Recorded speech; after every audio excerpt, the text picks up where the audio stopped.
From the creators of Relevant Magazine, this is the Relevant Podcast.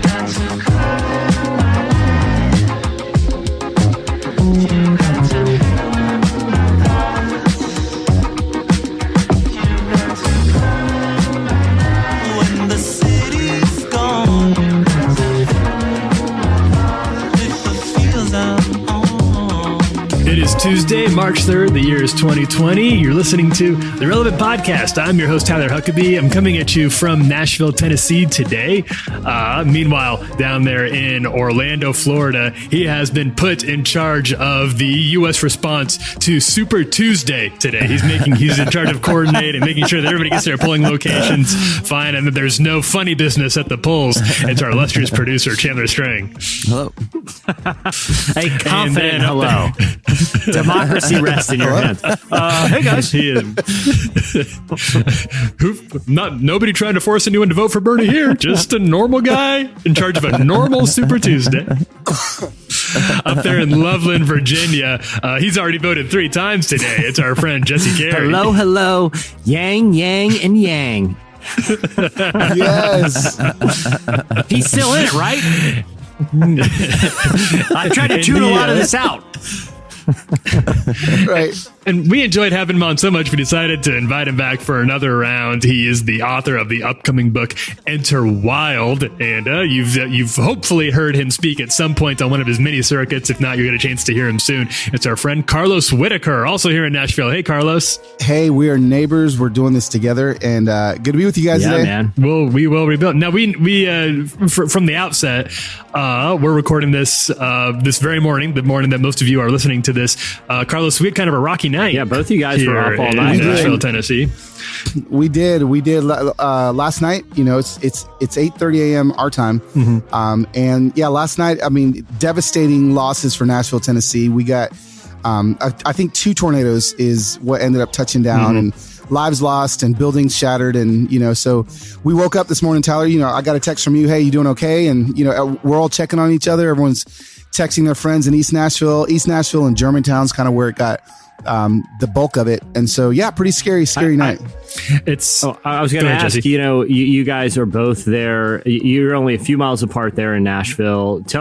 You know, I'm sure, like I said, this just happened last night. So you guys are kind of still assessing damage in your own neighborhood, in your own community. And I'm sure we're going to hear a lot about this in the coming days. Tell me a little bit about last night, guys. This kind of came out of nowhere, right?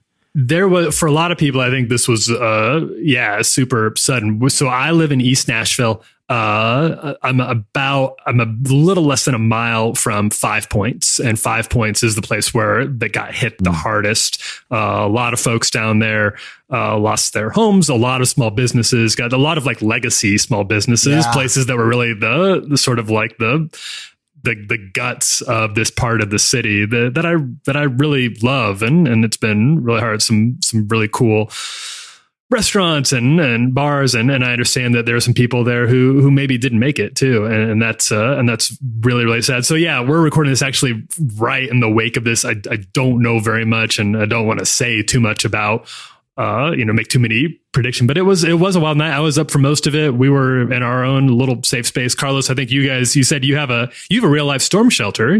Guys, we're like, I mean, it's like a doomsday prepper. Yes, we're like preppers over here in Creve Hall. We've got a storm shelter, and we've never actually, you know, had to run down there. Tornadoes, you know, do pass through Nashville, but last night was scary enough to where, you know, I woke up, my 2 daughters are in Salt Lake City, but I woke up my son and my wife, and we ran down to the storm shelter, and it was frightening, you know, and gosh, you know, I think around 8:30 last night, like there was talk that storm could produce a tornado, you know, and so, you know, I feel like Nashville, especially on Twitter, like there's always like, it's going to snow or it's going to be a tornado, and it just never happens. Right. And so I think a lot of people, you know, just kind of went to sleep. And luckily I've got a little app on my phone that, you know, woke us up when there wasn't just a tornado watch, it was actually a tornado warning. And that's when, you know, we got up, and man, it was scary. You know, I'm about 5 miles from where it all happened, but I mean, I can't imagine. I do have some friends, that I've already talked to this morning that, were a quarter mile or, just hundreds of feet from where the tornado touched down. And they were talking about their ears were popping. They were in their bathtub, and it was, a scary, scary thing. So. It's kind of interesting, Carlos, you're probably aware of this. There's this Twitter account called they call Nashville Severe Weather, Nash Severe WX. And it is this group of, these are just guys with a hobby, and their hobby is weather. This is pro bono information. And it is the most reliable, best. And anytime there is any inclement weather whatsoever in Nashville, these weather nerds are tweeting this, and they have they have almost 200,000 followers because they give out really reliable data, and they're out there in it. They'll start periscoping from you see when debris whipping around behind them, papers, and they probably saved actual lives last night. They kept me super informed. I don't know who these guys are, but they're sort of local legends around here for the work they do, and it's amazing. They are. I actually know the guy. His name's William. Do you really? Oh, yeah. His name's William, and he's a lawyer. He's an attorney in Nashville. And I started following the account 10 years ago, and he started following me. So he's like, "Hey, let's get coffee." And so we ended up getting coffee, became friends, and he literally does save lives. Like they are faster than the weather guys on TV. You don't want to turn on the news. You want to open Twitter and you want to follow them. 30 seconds at a time, they're updating what streets the weather's happening on. It's incredible what they've done. And so now they've built a little, a big following. They've got, if you live in Nashville, you've probably heard of them, and there's ways to support them as well. They've got a Patreon page or something like that. And so they're really legends in Nashville, and they definitely help us out a lot. I'm a Nashville outsider. Obviously, I've been to the city and know a lot. I have a lot of people, a lot of friends like you guys, a lot of people I care about there. And my impression of everyone that I know from Nashville is this sense of community and resiliency. And like I said, I know both of you guys are still kind of just waking up to all of this and are still kind of seeing the damage that has been done. But talk just for a few minutes, guys, about the community there and, maybe even ways that listeners can support some efforts to help, your guys' neighbors who are really affected by this. Yeah, I do appreciate everyone listening to that. I hope this doesn't sound too insider baseball. It just happens to affect 2/3 of the podcast this morning. Yeah. But I do, but it is, I'm grateful for, and I did see a lot of podcast listeners reached out over social media in the night to make sure I was okay. I do really appreciate that. And the city has kind of a magnet for bad weather. It seems like once a decade, something goes down here. There's a lot of flooding, it was about 10 years ago now, I suppose. Yeah. That was a big deal. And it happens. It's in that area. There is an organization called Hands on Nashville. It's at HO Nashville on Twitter. They do a great job of organizing volunteer efforts and resources to places that need them. Lots of people don't have a home right now in Nashville. My understanding is that our little farmers market was overrun with folks for sort of a temporary shelter last night. If you want to help and have the means to do that, definitely would appreciate that in this city. They would be a great resource for you to follow and can make sure that your funds or food or whatever you want to send over gets directed to the folks who really need it. I'd recommend that. Yeah, no, absolutely. And I know that there's going to be a lot of churches, and a lot of churches are already kind of organizing, and they're organizing through the organization that Tyler just talked about as well. So, I think if you follow anyone from Nashville, you'll be able to help in some way, shape, or form. Also, Nashville is, I think last count, and this was just a couple weeks ago, I heard there's still 100 people a day that are moving to the city. Wow. And so, it's a booming town. I guarantee that everyone listening to the podcast is connected in some way, shape, or form to the city. It's just a great town to be in. And I believe, there's the signs, there's 2 or 3 signs around Nashville that say, I believe in Nashville. And, there was one of the locations that was destroyed. It was the basement in East Nashville. And the only part of the building that that's still standing is the part where the sign says, "I believe in Nashville." Cool picture. I don't think that's lost on us at all. And I'm pretty excited to see how Nashville comes together. Those among us that live outside the city and in different parts of the country, definitely keeping you guys in our prayers, and we'll definitely, check out those organizations because, it's horrible seeing something like this, especially something that kind of comes out of nowhere and affects a lot of people. But thanks for asking about that, Jesse. I appreciate your concern, and I appreciate the phone calls and texts that are rolling in from friends, family, and podcast listeners. My true family, the true fam. I feel like it would be wrong not to mention. I know we're still getting kind of a count here of everything that happened. My understanding is that some people have lost their lives. We don't know who, who or where, but. If you do know these people, the people who are affected by this, we at Relevant are obviously going to pray for you, and we're obviously going to be involved in whatever way we can in helping to get this city rebuilt fast as we can. And we're glad, we're grateful that we have power here to provide you all with a podcast because the podcast must go on. The podcast must go on. I'm so glad, Tyler, you have that backup generator for your podcast equipment. If Chandler can run Super Tuesday and a podcast at the same, then the least I can do.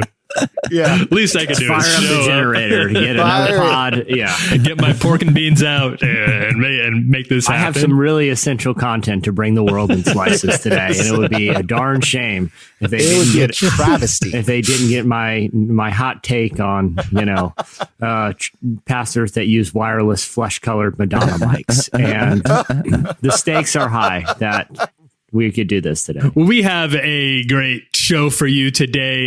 In addition to our Super Tuesday, live Super Tuesday coverage that we've been providing with you for this in the next 45 minutes now, we are also going to be joined by, this is a good one. Aten King is joining us. He's from Hillsong Young and Free. He's here to talk about their brand new single, Best Friends. And also I hope this is helpful to people. I was grateful to be able to talk to a gentleman by the name of Dr. Jamie Aten.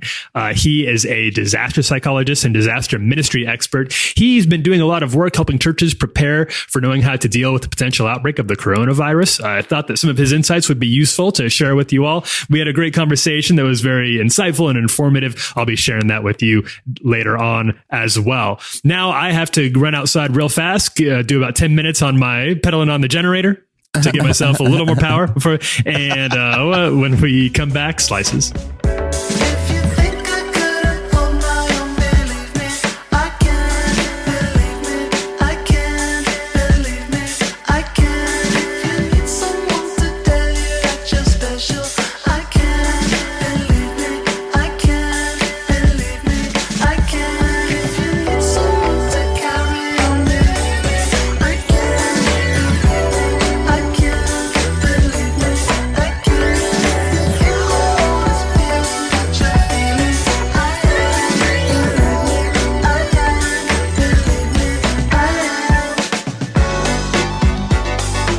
You're listening to Breathe Deeper by Tame Impala. At the beginning of the podcast, you heard Color My Life by Chicano Batman. Okay, time for our weekly look back at some of the favorite stories that came across our desks this week. It's time for Slices. What do you got, Jesse?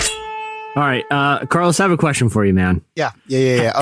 How well do you know? Because I know him a little bit, but we all run in similar circles. How well do you know Mr. David Crowder?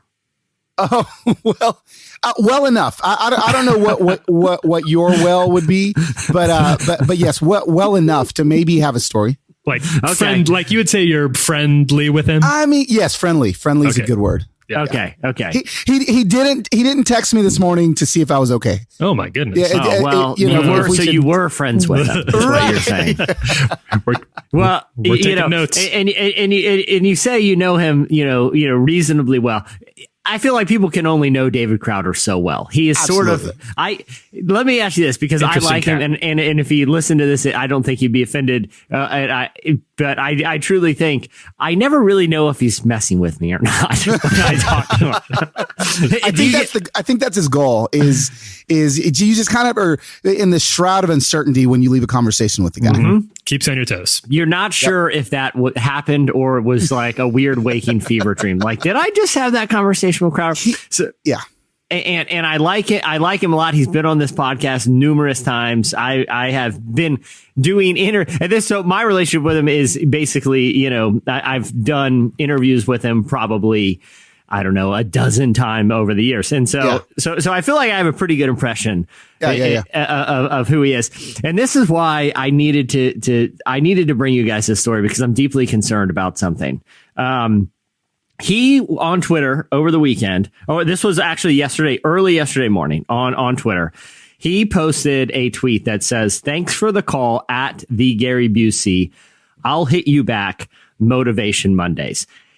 In the tweet was a short, what appeared to be like a self-shot video from actor Gary Busey. We're all familiar with Busey, I believe. An actor who's had a very interesting career. He, along with his early Hollywood films, he's gone on to star in reality shows and various low-budget Christian apocalypse films. That really kind of a 2020 career arc. He's another person I would say I'm never sure if he's messing with me. Yeah, yes. He is just an older David Crowder. Have we ever seen them in the same room? That's a good question.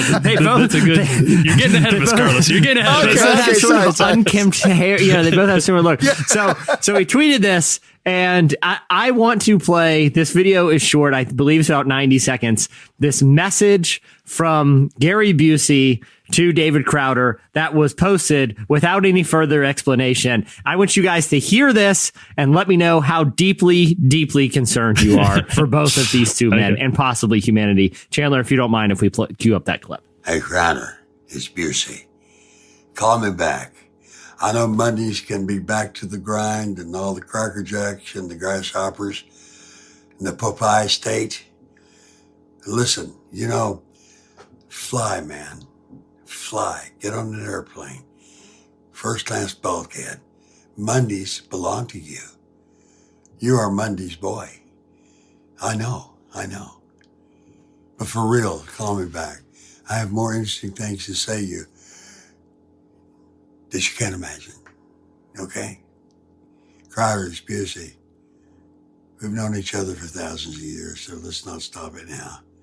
Thank you. Wow.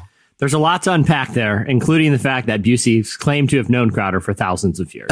We don't have time. We don't have time to get into everything this brings up. Yeah, it brings up a lot of disturbing. Who knows what these two men are conspiring about? And that's amazing. There was something about Cracker Jacks they've been alive forever.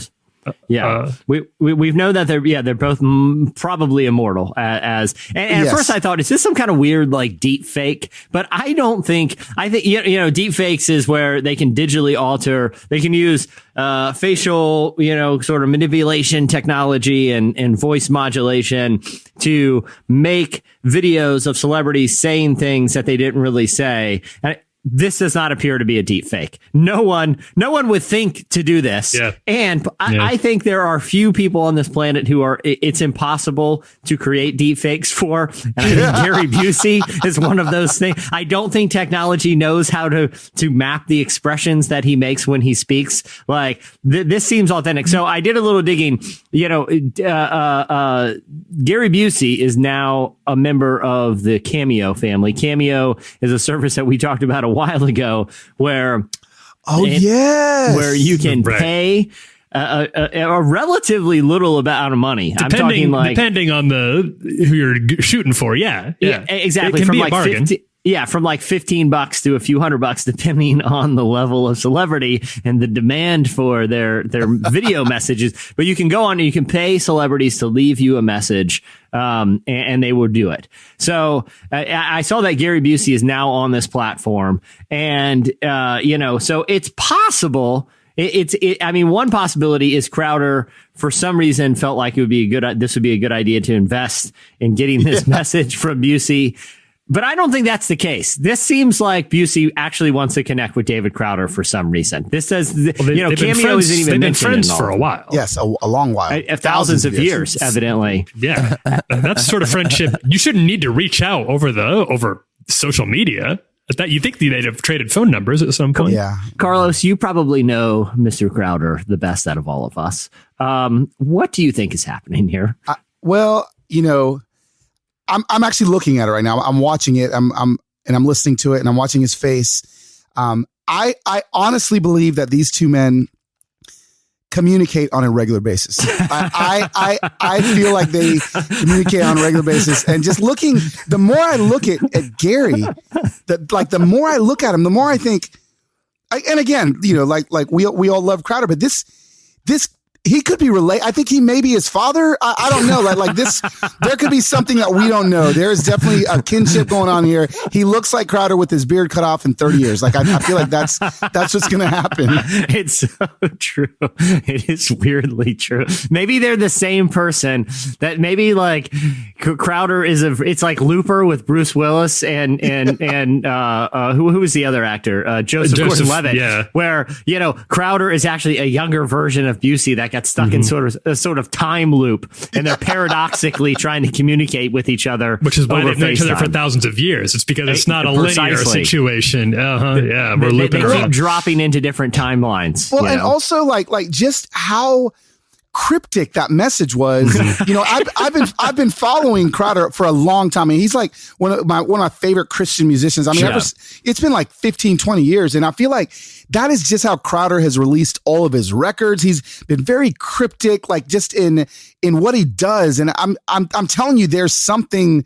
Maybe this is like a clue for a new record that's coming. I mean, something's happening here, guys. And I thought about reaching out to Crowder. Like I said, I can't even count the number of times I've talked to him over the years. He'd be reasonably easy to get in touch with. And I decided I don't know if I want to know. I decided that, right now I have plausible deniability on anything that these two men are conspiring to do. True. Maybe that's for the best. If I could throw in one more loop to this. Okay. We've already gone too deep, I think, but listening to this message from Busey, doesn't it give you a little bit of the vibe of Gary Busey is Joe Biden if things had gone awry early on in life, if things had really taken a turn? He kind of talks in the same, like with folksy sayings that you're like, that's not a saying though. Like you're saying it like you're referring to something that we all know, a truism we're all familiar with, but I've never heard this. That I feel like, which is why I think there could be a Spider-Verse situation where they're like coming in from different dimensions and they have to all go back. We have to get them back in our right realities. Something else. I don't know if any of you guys at some point can screen capture the bookshelf behind him and we can zoom in to see what these books are that are tilted sideways. A well-read man. Yeah, I mean, the guy's got some thoughts. He's got some thoughts. I do like the observation that he starts to make an analogy and doesn't know how the analogy is going to end and just acts like it makes sense. It's like, that's just how another snake gets in the ball pit, right, guys? I literally have no idea what you're saying. I don't know that saying because I think you just made it up. So this is one we're going to be keeping an eye on. I want to bring you guys one more story. Carlos, Tyler, real quick, tell me what you guys think AOL, the company, does right now. What is their business model? If you had to just guess, because I'm aware of AOL. I know I've never been clear on what AOL does. Like I know back in the day, early internet, they would send CDs in the CD mail. I didn't know the purpose of the CDs then. Everyone was still trying to figure out how the internet even worked or what the purpose of these free minutes in the mail. Yep. Yeah. The internet arrived at your house in the mail, and then you plugged it into your phone. That's how we used to do it. Zoomers. The little guy ran across the screen. Yeah. And you put in these discs that AOL would send you. I never have actually paid AOL money for anything. Like I don't know what product they're selling. Carlos, what is your impression of what I know they used to do chat rooms, but I haven't been into AOL. I think the FBI shut those down because it was just a weird, dangerous place to be. Yeah. I mean, AOL. I mean, we're talking 1996 here. Like, I can't. First of all, the fact that you said that they're still in business. Is this what you're trying to tell me? AOL.com is still out there. So like, I've not typed AOL.com into my browser this morning. I can't imagine. I can't imagine what they're doing. I mean, I don't know if they're trying to maybe recycle all of the discs and they're, getting money off of old recycled discs. I mean, I can't imagine. Tyler, what is your impression of what happens at AOL? Because somewhere there's a building that is the headquarters of America Online. I guess that's true. There are probably, I have no idea how many employees, but I can assume dozens at least. Tyler, what is your impression of what they do there? My guess would be like, is there such thing as like an internet for the greatest generation? Like, do people need? That's the only thing I can think of is the boom. Yeah, like Boomer Plus. Like boomers have Wi-Fi. Boomers don't need a CD to get the internet. They've been around long enough to figure it out. But I think people who saw the Depression, who are still with us, that we thank God for their wisdom and their guidance in these difficult times. But the internet is probably not their like native space. And I think AOL could be there for them. I'm imagining that possibly their corporate headquarters are sharing a space with Real Player, like maybe AOL and Real Player, like they've combined agencies, Yeah, and the hardware maker of those old boom boxes that used to have, like you remember those like boom boxes back in the day that looked like they came off like an alien spacecraft, and they had lights and stuff, and it's like I got to adjust the setting here, guys. I'm going to go over to disco mode, and it's like, what's the difference? Like, I'm not a sound engineer. I don't know what mode. Am I supposed to change it by song? Anyway, so all the, they probably live in some, building with artifacts from their era. But, AOL is evidently in the content business now. They're writing news. You go to AOL.com and there's all kinds of news popping. They're like a portal for content. But I want to bring you a story that shows the level of content that they're cranking out these days. All right, this is what's happening. So I found this on Fark, which is a content aggregator that, digs up interesting stuff around the internet. It was posted just yesterday. And this is... I want to read the entirety of a news story for you. Okay. That the byline for this is staff writer. Okay. This is a news article that appeared on AOL.com. Okay. This is the entirety of the article. All right. Headline. Woman laughs on her own mistake as she forgets to pick kids and drives alone to school. I'm going to read that again. Woman laughs on her own mistake as she forgets to pick kids and drives alone to school. This is a headline. This is a national news story from AOL. From AOL. I'm going to read the article in its entirety. Okay, you should know that there is a video accompanying this article, and I thought if I watched the video, multimedia experience. I thought if I watched the video, on Real Player, surely it will give me more context. Surely an anchor or someone will appear and tell me more than what is here. But no, the video, spoiler alert, is about under a minute in length, and it is a woman sitting in her car filming herself just cackling, not saying anything, just laughing. That's the video. Here is the entirety of the article. This woman made a silly mistake while dropping her kids to school. She drove the car alone to the school and realized that her kids weren't sitting in the car, and she never picked them up. She started laughing and went to pick the kids. Mm-hmm. Pick the kids.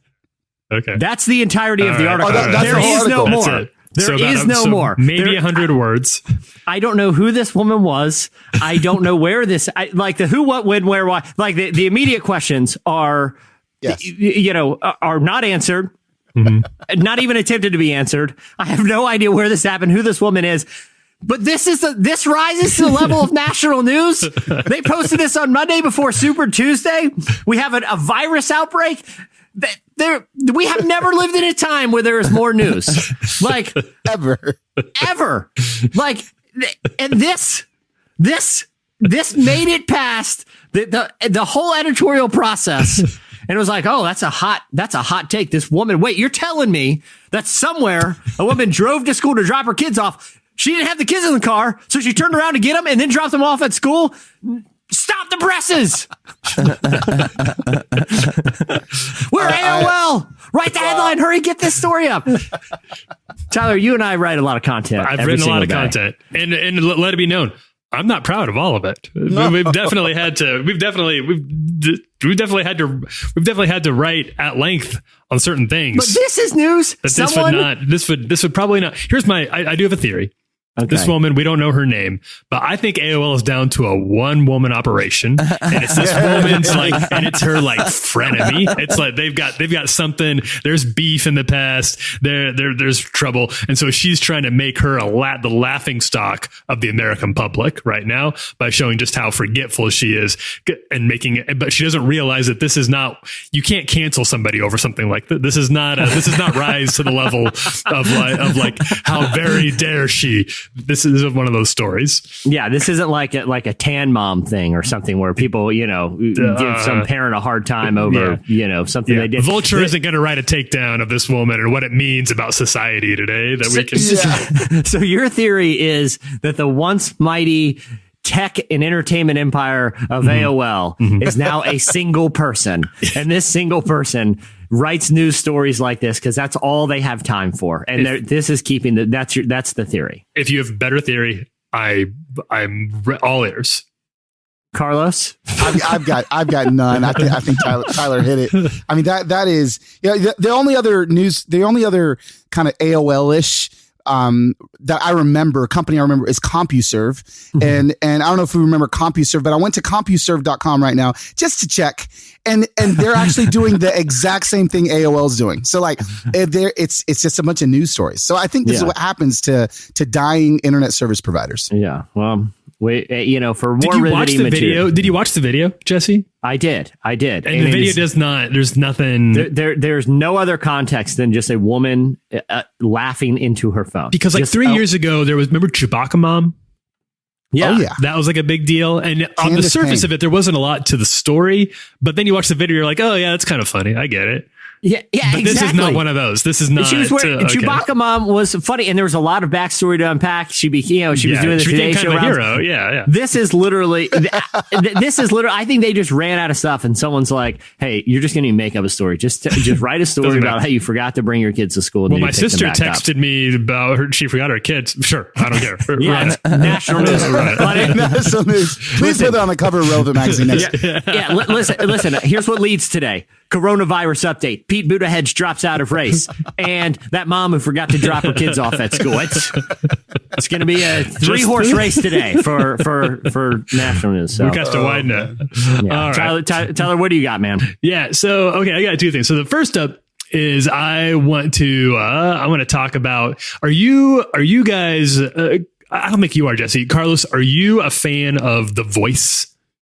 You know what? I'm not. I'm a fan of American Idol, though. So I'm the competition. Yeah. Okay. Is that how it works? Is it like East Coast, West Coast, Marvel, DC? I think one of those things. You can't go over to The Voice. It's American Idol. I'm here for Lionel Richie and his face. That's what I'm here for. Well, I don't have a story about American Idol this morning, Carlos. Okay. I'm sorry, but I'd known I would have tried to tailor this a little more. But this fell into our lane, and American Idol. What can I say? They're slipping. Slipping over there. Okay, this was Jesse. This one is interesting. It gets more interesting the further you wade into this. And Jesse and I had some thoughts about this. Okay. So on The Voice, there was a contestant, a guy by the name of Todd Tilghman, and he auditioned to join the team. I think that's how it works over there at The Voice. Like you sing, and then all the judges who are celebrities from the entertainment industry they fight over whose team you end up being a part of. And so this guy Todd Tilghman did a Seeger song. He sang "We've Got Tonight." Everybody liked him. Kelly Clarkson, Nick Jonas, John Legend, Blake Shelton were all into it. And John Legend said, "I saw the joy and the spirit that you have." And Tilghman told him, well, maybe that's because he is a pastor.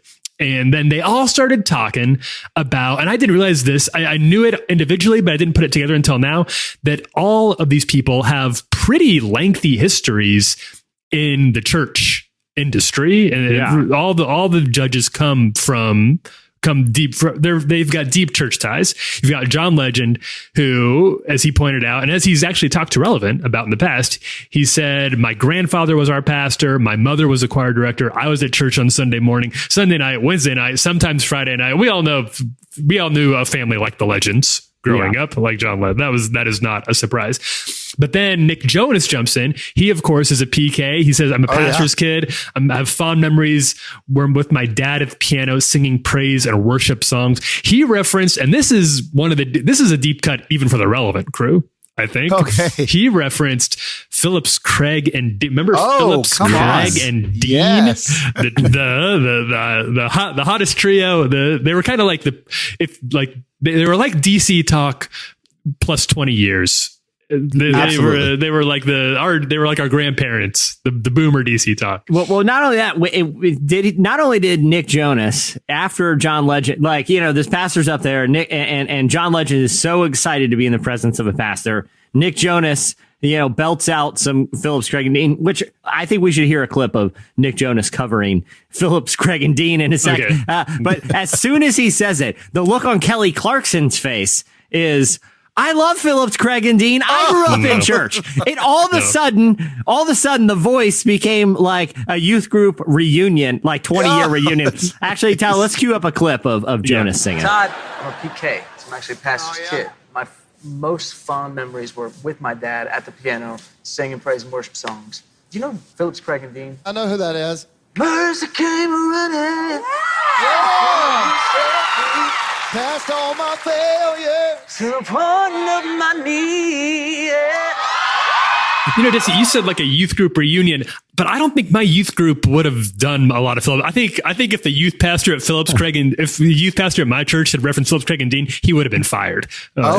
You're the wrong guy. You're the wrong guy. You're not. This is not in this house. This is not. This is not to besmirch the good name. I don't want to get the Phillips, Craig, and Dean hive mad. I've got respect for the artistry. Well, don't cancel me, because right now the Phillips, Craig, and Dean hive, it's pretty big. It consists of Phillips, Craig, and Dean. And so, Jonas and the Jonas and Nick brothers. Jonas and Nick Jonas, their most powerful ally by a long shot. Their most powerful and only ally. We got a Joe Bro on board. The intersections are always weird here because last time, or on the Daily a couple of days ago, Jesse, you and I talked a little bit about the time that Marvel Comics got in trouble for using Amy Grant's likeness in a comic book. Oh, wow. And her handlers were pretty upset about that because the comic book had some kind of magical sorcery type. It was Doctor Strange comics, so there's some magic overtones to it. And they're like, Amy Grant fans don't want to mess around with the witchcraft, the occult, the devil. You can't do that. It's not good. And that makes a little. I mean, Amy Grant was famous, real person famous. Yes. Phillips, Craig, and Dean. I think they still even at the peak Phillips, Craig, and Dean fame, they were still which is right now. The peak Phillips, Craig, and Dean fame is right now. They got to mention it on The Voice. They have never. This is in the 90s, I think peak Phillips, Craig, and Dean would be akin to 2020, whatever the second opening app of Winter Jam is. Whatever that act is, that's I think where they culminated. If you were going to imagine that act, imagine what, and I'm not even going to insert a name of a current artist. No, we're not. Yeah. Let's not. Yeah, but imagine fast forwarding 15 years and arguably a panel of 4 of the biggest pop stars on the planet. On a very Northwest, Blue Ivy, that whole crew is up there, reminiscing about how much they love this band from the Winter Jam, who never made it even to main stage at Winter Jam. No. They're in the pre-show. Yeah, exactly. Imagine them on the most popular show reminiscing. That's how big it is for Phillips, Craig, and Dean right now. Hey, good for them.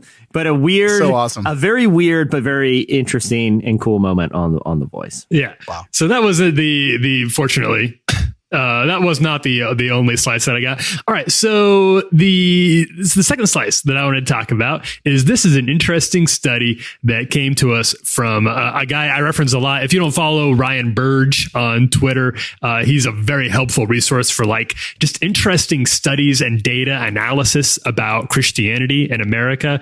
And speaking of guy, he's like the Nash Severe Weather for American evangelical. He does this somehow. This is not his job. This is just something that he does for fun. But he comes up with really interesting research. And he found, and I don't want anybody to panic here, but he found that the Protestant Christian in America, the American Protestant Christian confidence in medicine is in an absolute free fall. They used to trust medicine. They don't anymore. Let me explain. So he did some data analysis. Mr. Burge did some data analysis, which suggests that while several religious traditions have lost faith in medicine over the last several decades, the plummet is sharp among Protestant groups. Evangelicals have seen their confidence in medicine nearly halve since 1973. In 73, 60% of Protestant Christians said they had a great deal of confidence in medicine. Today, 31.5% say they have a great deal of confidence in medicine. It's about the same for Black Protestants who've seen that sharp of a decline. 53% had a great deal of confidence in 73 to just 27% today. And actually, this is not super uncommon among the groups surveyed for this particular study. Only Jewish folks have experienced an actual increase in their confidence in medicine. They went from 42% to 48% in that timeline. Mainline Protestants and Catholics saw about a 10% drop. So not as sharp, not like a halving, but it's going down.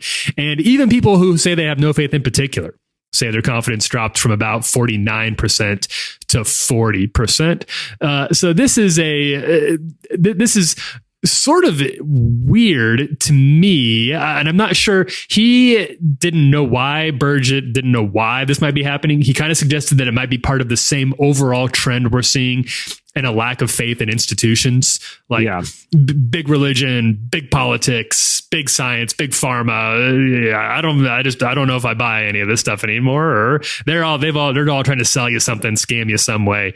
Can you think of another potential? That was just his like theory. Oh yeah, I know 100%. It's the oils. It's essential oils, guys. I know you're joking, but dude, you're joking. But are you? There's something to that, and I think that there is probably a sense in which there's like a difference between, like, do I think that there's like some major problems in the healthcare industry? Absolutely, I do. Like, do I think it's ridiculous that people are dying because they can't afford medicines that should be very cheap and affordable? I do. Do I think that can easily be then conflated into a much bigger sort of unreasonable sense of like, well, I'm just not going to go like, especially right now with the potential coronavirus outbreak. I would really like for people to have at least some confidence that I trust that I can go to a doctor and be reasonably confident that the test that they give me is going to let me know what I need to know. But that just is not the case today in the same way that it was back in the 70s, evidently. Jesse, what do you think? Yeah. I think it's a culmination of a lot of stuff, including a skepticism for institutions, a skepticism towards, I mean, you see numbers of, it's funny. I remember seeing a clip years ago of it was Al Gore. This is prior to him becoming vice president. And he was in Antarctica doing samples in the ice and noticing that the further you go down, there's observably different levels of like carbon dioxide in these layers of like permanently frozen ice. And he was using that as evidence to say, hey, the more of this carbon that's is increasing in the atmosphere, we can tell by looking at these layers. And it's probably because we've been burning fossil fuels at a, really high rate for the last, several decades. Again, this was early 90s. And, and had a very kind of thoughtful conversation about the implications of not doing more to reduce consumption and particularly reduce the use in fossil fuels. And it was a very thoughtful conversation at the time. He was a senator, but this wasn't a conversation about politics. This was a conversation about an urgent issue. There was no pushback on it. It was just, hey, there's a senator out there who's partnered with scientists that has discovered some interesting research. And that conversation took place on the 700 Club, and the interviewer was Pat Robertson. That was from that was 25 years ago now, at least. And the point of me saying that is, like, there was a time in recent memory where science was not politicized, right? Like observations about our environment, about medicine, about health weren't a right or left issue. But in kind of the modern era where everything has become politicized and weaponized, actual facts and data and science is being used to pit one group against another. And I think it's fair to say in this country, a lot of particularly Protestants and evangelicals kind of lean more conservative. And as different issues have become a conservative or liberal issue instead of just an issue we can object. Yeah, like we saw a human issue. Yeah, exactly. I mean, like I said, that was like 25 years ago. And now that conversation, it seems like that'd be very unlikely to have. If the name Al Gore comes up in conservative or a religious setting or a show like the 700 Club, it would likely be met with, jokes and skepticism as this is some outsider, that's threatening our community. The politicalization of science, I think, has had some really concerning implications. I think that's one aspect. I think the other aspect is for decisions that, like, the programmers at Netflix have made to load up their entire, like, every other documentary. I saw like a meme or something that said this, like, every like scrolling Netflix, if I go to the documentary, everyone is like a kernel of corn, but but like the graphic is a corn, but you're pulling back the husk and it's actually a grenade with a pin on it, and it says, like, overfed, fed up, or fed lies, or so, you know what I mean? Or, there's like a million of these like Netflix documentaries that you can watch that you can literally become a skeptic about any established science. Like, I have changed my diet 17 times with 17 different Netflix documentaries in the last year. But it's true. You know what I mean? Like, it's like, I've watched them too. You know what I mean? Oh, yeah. And it's like, well, it looks like I'm eating nothing but roast beef from here on. Like, this has convinced me. I literally saw one that was essentially the case. I'm going to a full-on beef diet. It's better for the planet. It's better for my body. Why aren't we doing this? All right. Oh man, we got a lot to get to. Okay, I think that will wrap it up for Slices. When we come back, Hillsong Young and Free joins us. All of the lights that chased and now faded. All the cheap thrills were only time wasted. Tell me why society's plans should define who I am. Surely there's a higher. All of my best friends are sick of pretending. We want the truth. So much is missing, so give us the real thing. I know it's you. Na na na na. You're listening to Best Friends by Hillsong Young and Free. Is there something that interferes with your happiness or is preventing you from achieving your goals? BetterHelp Online Counseling is there for you. Now you can connect with your professional counselor in a safe and private online environment. You can now get help on your own time and at your own pace. You can schedule secure video or phone sessions, plus chat and text with your therapist. Licensed professional counselors are available who are specialized in depression, anxiety, sleep issues, grief, family issues, and more. BetterHelp has 3,000 licensed therapists across all 50 states. And of course, if you're not happy with your counselor for any reason, you can request a new one at any time, and everything you share is confidential. Best of all, it is an affordable option. The Relevant Podcast listeners get 10% off your first month with discount code RELEVANT. So why not get started today? Go to betterhelp.com/relevant. Simply fill out the questionnaires to help them assess your needs and get matched with a counselor you'll love. That's betterhelp.com/relevant. So Hillsong Young and Free recently released their brand new single, Best Friends, which the band describes as, quote, an anthem for young people who know there's something missing. Since forming in 2013, the Worship Collective has acquired over 438 million YouTube channel views and 812 million plus global career streams, and is currently on the road with Winter Jam 2020. I recently got to speak with Aten King about the song and the heart behind it. Jesse, we've talked about this a few times. This song doesn't really sound... You know how when you're flipping through the radio stations and you can kind of tell, like, oh, this is a Christian station. Even if they're not talking about God, you can kind of hear it.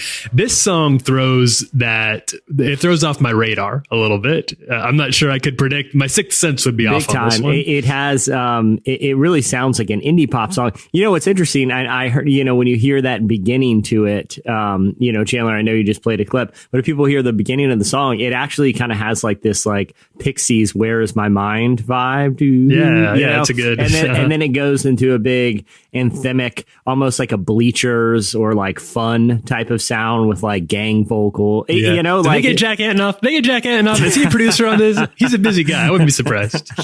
Yeah, but it is totally fresh, especially, you know, for a band and a group that is typically known for their work in like the praise and worship space. Definitely, and that was very deliberate. I actually asked Aten about this. This they knew what they were doing. This wasn't like they accidentally created a different kind of worship song. They came out of the gates really wanting to try to do something, which is what something Young and Free has done a lot. Which is how do we kind of teach our audience that we're trying something new here, not to expect the same old thing. He was very honest. I appreciated his candor in talking about how difficult that can be. Yeah, I think. It's, to be honest, for us, it's so intentional. You know, I feel like every song we write, we're trying to, I guess, do something different. I think the hardest thing for us is, you know, well, not the hardest thing, but the challenge that we have is like, you know, we run these youth groups every single Friday night, you know, and so we've got these, these kids and young people come every Friday to our youth ministry and are looking for something new, you know what I mean? And I think especially this generation is so like eager for the next thing. And like, you know, you see it with just, you know, like there's a song trend every week, a new song that someone's listening to. And so you kind of like, I feel like, you know, when Young and Free started, you know, streaming and all that kind of stuff. Like, I mean, our first album hardly even streams. I don't even think streaming was a thing. And so, but now you're looking at, no one is buying like anything that lasts, and no one's buying physical things. It's all just like this, you know, like chop. And so I think with us, like, you know, one of the things we noticed, especially on like the last record, was we were writing these songs, bringing them to youth group on Friday nights, and it was like, I don't know, it wasn't.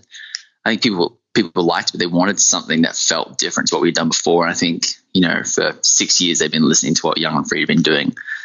And they wanted something new. And so for us, it was just like this experimenting thing. And so I think to answer your question about how do you stretch your audience or bring them on a journey, and I mean, I think we're still kind of figuring it out, but I think for us, it's been a lot of trial and error. And I think, like, you know, we're lucky that we have, you know, I guess in some ways an audience that we can play to on Friday night and go, does this work? And it's like, okay, no, that didn't go well. So that's sort of the lead up to the song Best Friends, and how they knew they had something that was kind of strange. He told me it was sitting on the hard drive for a long time, and they had to coach some of the suits there at Hillsong to give it a shot, to tell the man that they think this song, and that meant they had to go through a few rounds. I'm just picturing Joel Houston like in an executive suit with like headphones behind on, the desk, staring at these Young and Free kids like, are you sure about this? I mean, it slaps, but are you sure? It's too much. Sure? It slaps too much. It slaps too hard. Yeah. They're not ready, mates.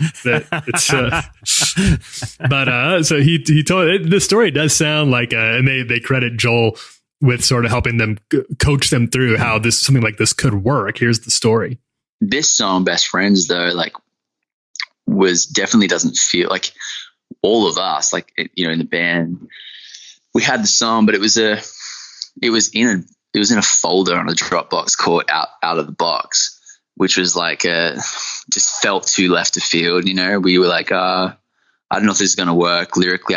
I didn't know how to even make sense of how I was going to take this in a direction that felt responsible. And then I think, you know, the music as well just felt a bit polarizing. And so we were like, let's put that in a Dropbox over here. And you know, when it came to making the album, it was like, well, maybe we should try one song like that. And that was the song to try. And so I kind of had set it up as like, this probably isn't going to work kind of thing.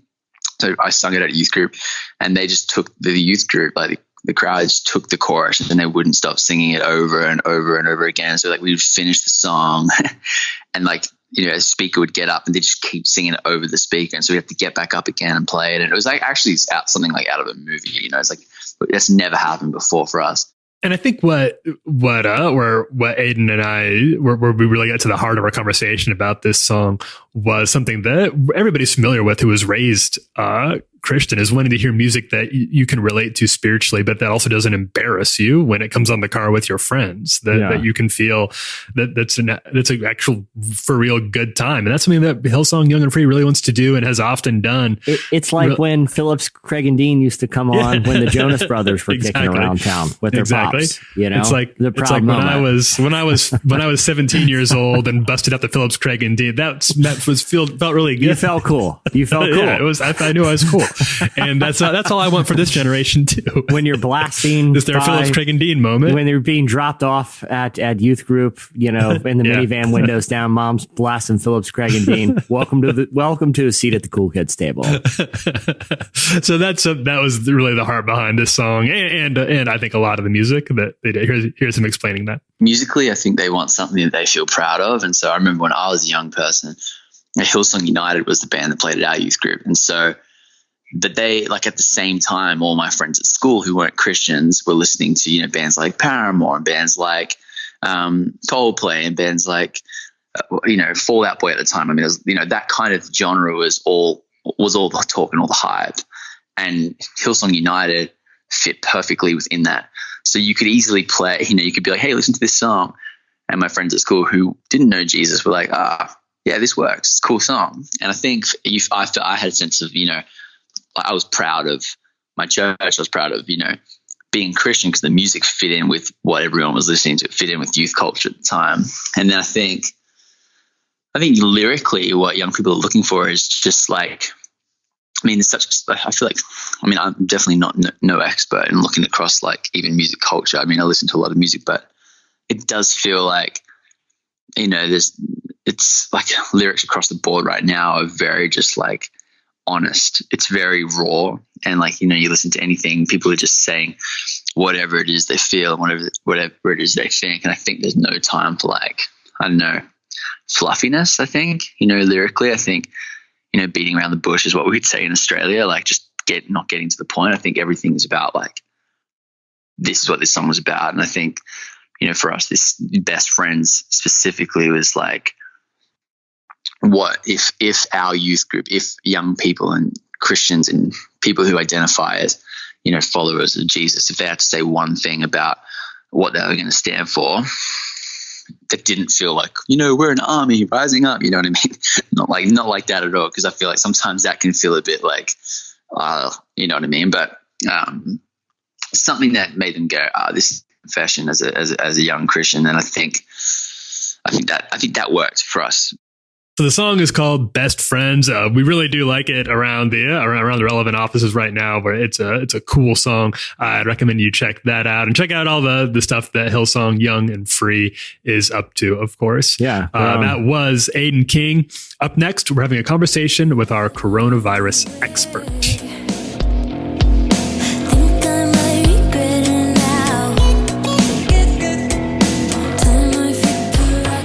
Is it possible to have opinions about political leaders, love those who disagree, walk in integrity, vote with conviction, and still care more about who God is than who the president is?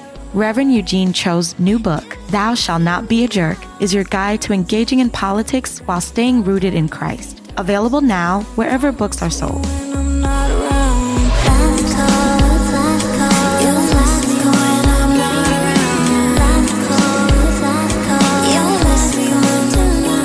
listening to You'll Miss Me When I'm Not Around. It's by Grimes.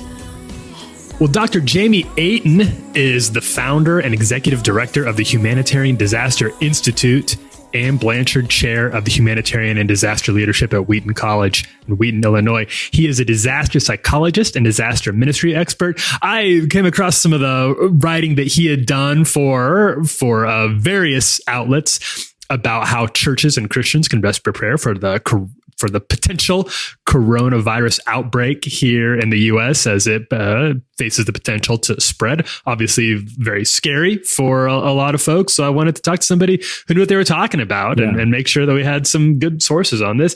We had a great conversation. I appreciated his professionalism and his expertise and also his compassion. I'm just going to play the entirety of our conversation with you so you can hear all the wisdom that he gave me and hopefully pass it along to people in your community who can do something important with it. Here is Dr. Aten. Could you tell me just a little bit about what you do? Sure. I'm the executive director and founder of the Humanitarian Disaster Institute at Wheaton College, where our mission is to help the church prepare and care in a disaster-filled world. How so you founded that? What was the need that you perceived back when you started that led you to put this together? Well, the way I first got involved in this was moving to South Mississippi just 6 days before Hurricane Katrina struck our community. Oh my goodness.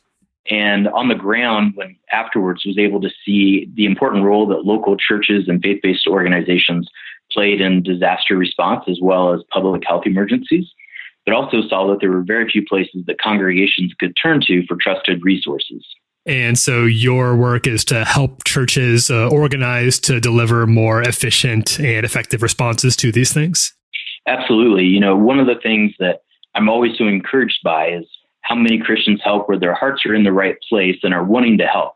But at the same time, I've seen on too many occasions where we maybe haven't had the training and our hands accidentally cause harm. So our goal is to try to approach things from both a theological and scientific perspective in helping the church. From a broad, 5,000 foot view, if this is even possible to do, what are some of the ways that you have seen churches, ministries go wrong when trying to do this sort of work? And how have you helped hopefully correct some of that? Well, one of the ways that I've seen something go wrong is really almost an extreme in both directions.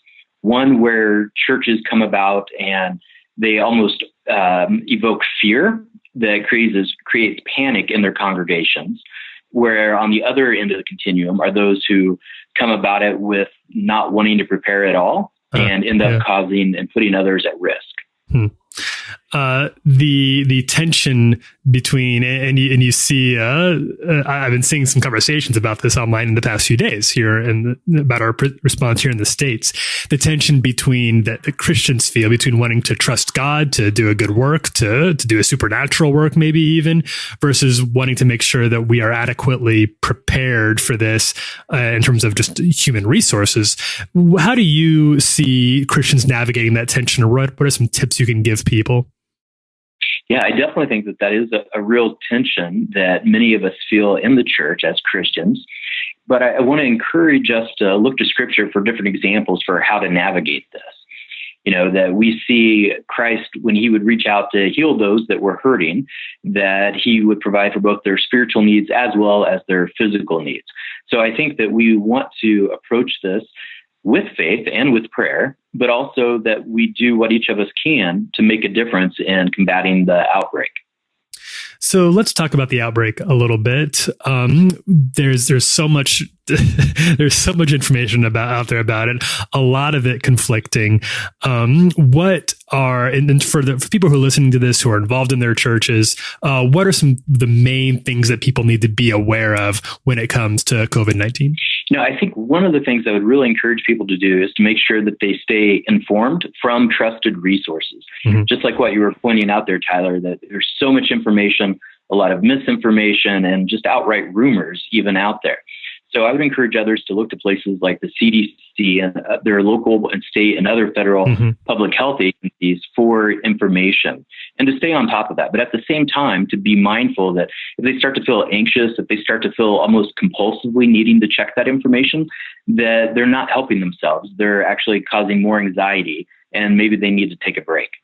when it comes to particularly Christians who are doing traditional things like going to church, taking communion, holding hands and praying, these are things that take on sort of a new, difficult structure or sort of even alarm right now. What should people who are planning these things at churches, how should they be navigating all of this? Well, right now, the positive news, if there can be such in a time like this, is that in the United States, by and large, it is not time to panic. Mm-hmm. That we need to think about how do we faithfully prepare and not fearfully panic. And so I just want to really hit that hard, because right now I'm seeing some responses that are being overblown. So, but it is time to prepare. And so just like what you were asking about, what are some things that we can do?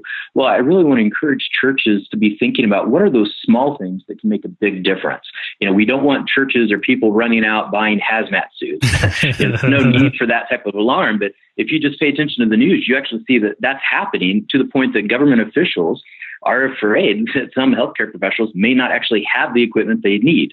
But we also saw similar types of responses when we did research after the Ebola outbreak a few years ago. And one of the things that we found with this current, with the coronavirus, is that many of the precautions churches can take are actually quite simple and actually follow in many ways the types of steps that everyday people would take to deal with things like the influenza, making sure you're washing your hands, that if you're sick, stay home, because if you're sick, God is not going to give you heavenly bonus points for showing up. So you'd be better off, and your church is going to be better off you staying home instead of going and sitting in the pew. But it's not just if you're ill. If you are maybe just feeling a little off that Sunday morning, or maybe you're having some early symptoms, it's better to be safe, again, for yourself and for those around. Other things that congregations can do is to think about, like what you had brought up, about how to balance that kind of paradox about what is one of the things that churches give in times of crisis that is so useful, as you pointed out, can be harmful, which is that social support, right? That we know from some of the research that we've done here at the Humanitarian Disaster Institute, that getting that basic social support from others in our congregations can have a positive impact on our psychological and physical well-being. But at the same time, that sort of being in closed spaces, touch, can be how sometimes viruses like this can spread. But again, it's not time to alarm, but rather think about what are some small things that the congregation can do right now around some of our religious practices and rituals. So, for example, like with communion, if you are going up and everybody's pulling the bread from the same loaf and then dipping in the same cup, you have to be asking yourself, is that the best thing to do right now? Yeah. And to start thinking about, how do we make sure there's Purell everywhere before everybody takes communion, that the pastor or another leader is communicating with the congregation that if you're not quite feeling well or just getting over being sick, we will find an alternative way for you to take communion this morning. Or passing them around, I should not say passing them around, but maybe having little stations set up where people can go and have individual cups and bread to be able to partake with. But the overall goal is to reduce the amount of touches that people have. So it's really important that any of these types of changes, should churches choose to implement, that before people arrive for service this coming weekend, that those things are talked about and that they're talked about again from main stage, so that everyone understands the reasoning behind these changes and that it's done in a way that's careful and does not cause panic. So it might, to that point, be worth churches who are, especially in some of these areas, setting up some sort of team or a person in charge who can handle all of this messaging. Absolutely. And I would encourage for congregations to think about taking a team approach, that should include both leadership as well as to look for those in their congregation that may actually have expertise either in planning around crisis events or even public health issues.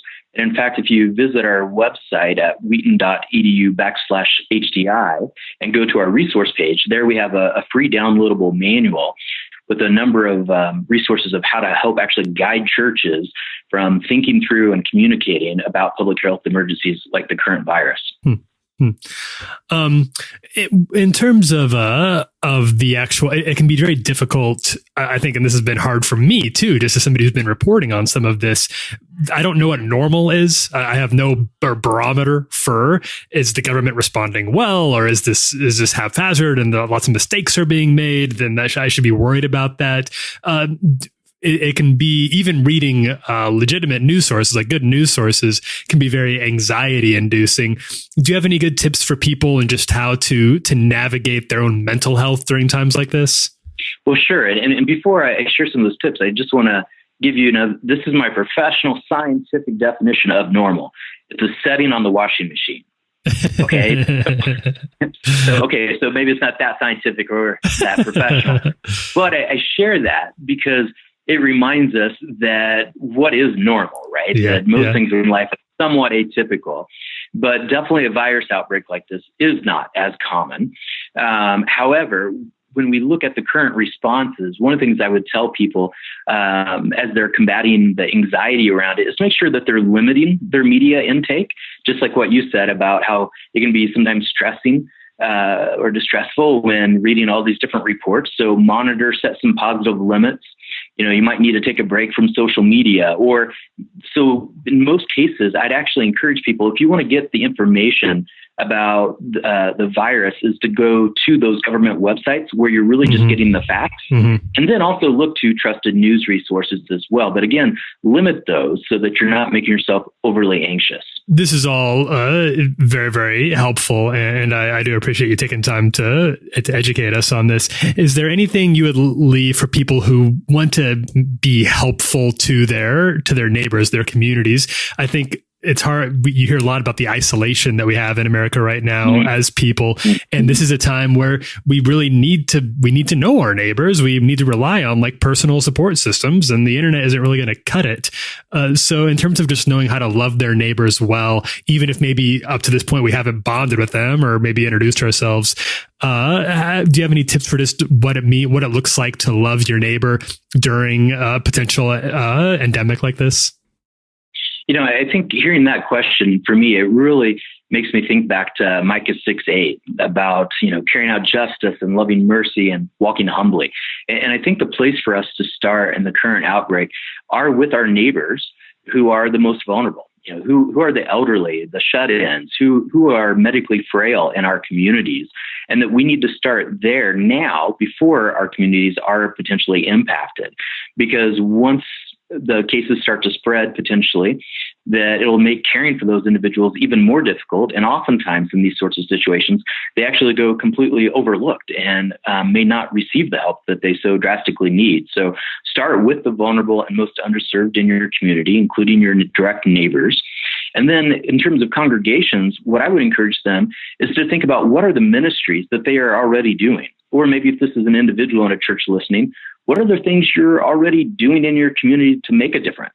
No one needs to turn into creating like a small, Christian CDC type of emergency response, but instead to think about, for instance, what if you've been involved or your church has a Meals on Wheels type of ministry to the elderly? Well, in the next week, spend a little extra time at each stop and check in with individuals, ask if they've got medication that they might need for a couple of weeks, if should they need it, making sure that they have some information about here's places you could call if things start to get worse in our community, and here's how to get help. So it's not that we have to reinvent ourselves, but to look at those that we already have contact with and to love those individuals and to love them well. Doctor, this is all so helpful, and I do appreciate your time, and I think our readers and listeners will too. I appreciate it. Oh, absolutely. Glad I could help. Well, hey, many thanks to Dr. Aten for joining us to talk about all of this. Once again, you can follow him at Dr. Jamie Aten. That's at Dr. JAMIEATEN to get valuable updates about coronavirus in the coming days and weeks here. Also, got to say thanks to Hillsong Young and Free. Best Friends out now. Always love when the Hillsong Young and Free folks are willing to join us. Have a great time with them and enjoying the new song a lot. And I guess we better say thank you to Carlos. You pulled yourself out of the rubble to talk. I really appreciate that, man. There's a lot going on this morning. No, there's a lot going on. I love hanging out with you guys. It's always a blast. And Carlos, Interwild, I have in my hand. Look at that. I can't tell you where I got this. This book does not come out until June 16th. But I snuck into Carlos's house and stole a advanced copy in the night. All that's showing is that my publicist is obviously doing her job, and I would like to let it be known before you judge that the cover will not be lavender. Okay. And I'm not quite sure. It was gray when we designed it, and then it got shipped as lavender, which is fine, but it's going to be gray. Well, either way, I've got a chance to dig in. I like the design and I like the content, and people will too. Can they pre-order? Is it too early to pre-order? Yeah, no, you can pre-order right now on Amazon. Actually, I can't say Amazon. I have to say at your favorite Christian retailer. I want to do something right now, Carlos. I'm going to show people how good this book is. I'm going to randomly open to a page and read a sentence. Oh, no. Okay. And that will convince people to pre-order. And watch, this is honest. Do you guys see bookmarks in this? This is not planned. No, we're watching I'm going to do Skype it live right now. I'm going to close my eyes. Okay. I found a page. I'm not even looking. Okay. This is on page 101. And I will read the sentence that my finger landed on. Why am I here? Okay. I repeated the question John had asked me. If you want to find out the rest. Why are you here? No, I don't want to know. I want to read it. That's a loaded. I want to read. The answer will make more sense within the context of the full. Pick up in a while. Actually, if you just want to know why you exist, pick up my book, guys. Just pick up my book. What if I started doing that in interviews? You probably do a ton of interviews, especially when around book time. What if that was just what an interviewer did? I'm not going to ask questions. I'm going to open to random pages, read sentences, and let's talk about those. Listen. It's that would not be a surprise because I was at the National Religious Broadcasters Convention last week here in Nashville, Tennessee, and I did have one interview where I felt like that's pretty much what happened. So anyway, it's a fine line between overprepared and underprepared. Yes, absolutely. And no shocking, Gary Busey is not a big interview prepper, so I'm sorry your interview with him didn't go good, but maybe he'll be giving you a call to apologize next time, Gary. Next time, or David, whoever you are. Also, I have to say thank you to BetterHelp. Go to betterhelp.com/relevant. Just fill out that questionnaire to help them assess your needs and get matched with a counselor that you'll love. That's betterhelp.com/relevant. Also, if you haven't yet, subscribe to Relevant Daily on our Apple Podcast page. That's where we give you Monday through Friday the top 3 stories at the intersection of faith and culture that you need to know. And at that, I think we will wrap it up. Thank you again, everybody who reached out to me and to Carlos and to make sure that we were okay. Really do appreciate that. Good luck, everybody out there on the Super Tuesday. If Chandler's not trying to muscle you out of the way, hope everybody gets a chance to go and the participating states gets a chance to go vote. And with that, I think we'll wrap it up. I'm Tyler Huckabee. I'm Chandler String. I'm Jesse Carey. I'm Carlos Whittaker. And we will see you Friday. Have a great week, everybody.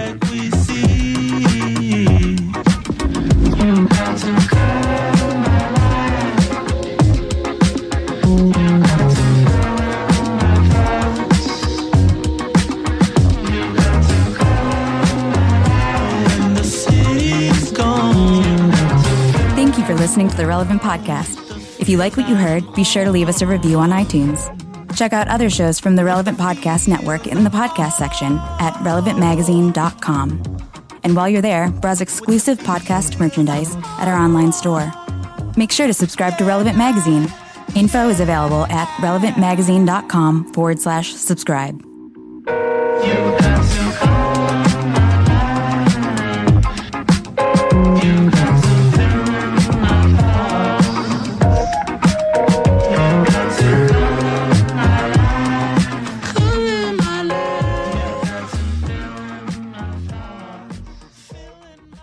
You know, that's just how another snake gets in the ball pit, right, guys? Relevant Podcast Network. At Arizona State University, we're bringing world-class education from our globally acclaimed faculty to you. Earn your degree from the nation's most innovative university. Online. That's a degree better. Learn more at asuonline.asu.edu.